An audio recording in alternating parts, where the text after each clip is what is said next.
These latest headlines from ABC15 are sponsored by Lerner and Rowe Injury Attorneys. One call, that's all. Hi there, I'm Jamie Bourne with your top stories from ABC15 Arizona. America votes in just 23 days, and it comes as presidential candidates are making their final push in battleground states to gain more supporters. Today, former President Donald Trump will be in Arizona to hold a rally in Prescott Valley. His visit comes on the tail end of campaign stops in our state. Just yesterday, First Lady Joe Biden was in Phoenix at a campaign rally where she was offering support for reproductive rights advocates. This comes just a day after she spoke at a campaign event in Yuma. Both vice presidential candidates, Senator J.D. Vance and Governor Tim Walz, made a campaign stop in Arizona this month. Second gentleman Doug Emhoff was in Phoenix earlier this week. And Vice President Kamala Harris was in town just days ago for a campaign rally in Phoenix.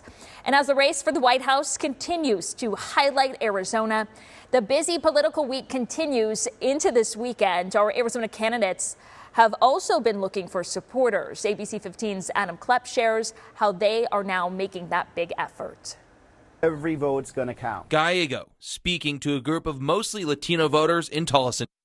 And right now, it's going to be close. Tolleson Mayor Juan Rodriguez says he's backing Gallego as both parties battle for the Latino vote. So yeah, we need to do is get out there and get that vote. We need to help them get to Washington and represent us here as a state. Voters now have ballots in their hands. Gallego's opponent, Carrie Lake, has already cast her vote, saying this cycle she's voting early due to Election Day issues in 2022. I personally like to vote in person on Election Day.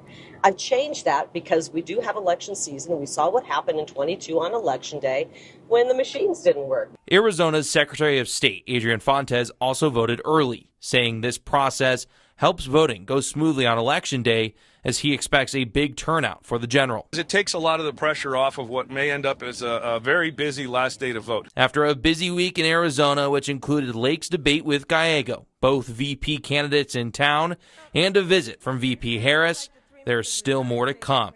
Former President Trump is arriving on Sunday for a rally in Yavapai County. Well, we want you to make sure that you are up to date on all things elections. To learn more about the candidates and propositions on your ballot, you can do so with our voter guide. Just scan that QR code on your screen right now or head on over to abc15.com/voter guide.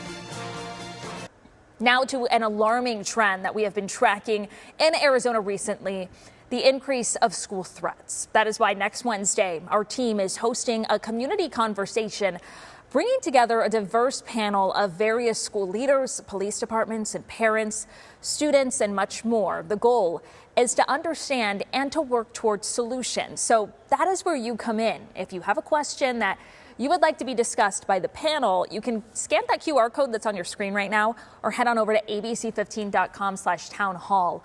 From there, you can submit your questions. You're also welcome to attend next Wednesday. The town hall is going to take place from 5 to 7. It's at Barry Goldwater High School Auditorium. That's in North Phoenix. You can also watch it live or on any of our streaming devices.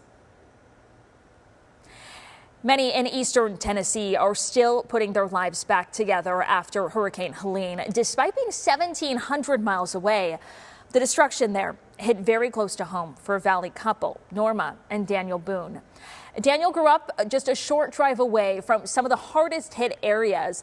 Over the next month, the couple's going to be hosting a donation drive with the goal of sending a truck full of essential items there. I am 1,700 miles away, but there's things we can do as other communities to help these poor, devastated people.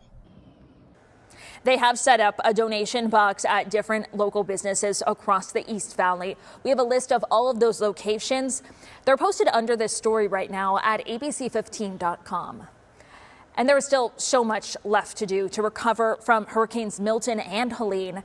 And if you would like to help out, you can scan that QR code that's on your screen right now to donate to the relief efforts. Time right now for that most accurate forecast. It is going to be another hot day here in the valley. Our expected high today, 104 degrees. Normally for this time of year, we're in the lower 90s, and our record was 101 set back in 1950. So it looks like we're going to break another record today in terms of what we are at today, temperature wise. Now, the good news is, as I give you a look at that 7-day forecast, we just got to get through these next 2 days with that triple digit heat.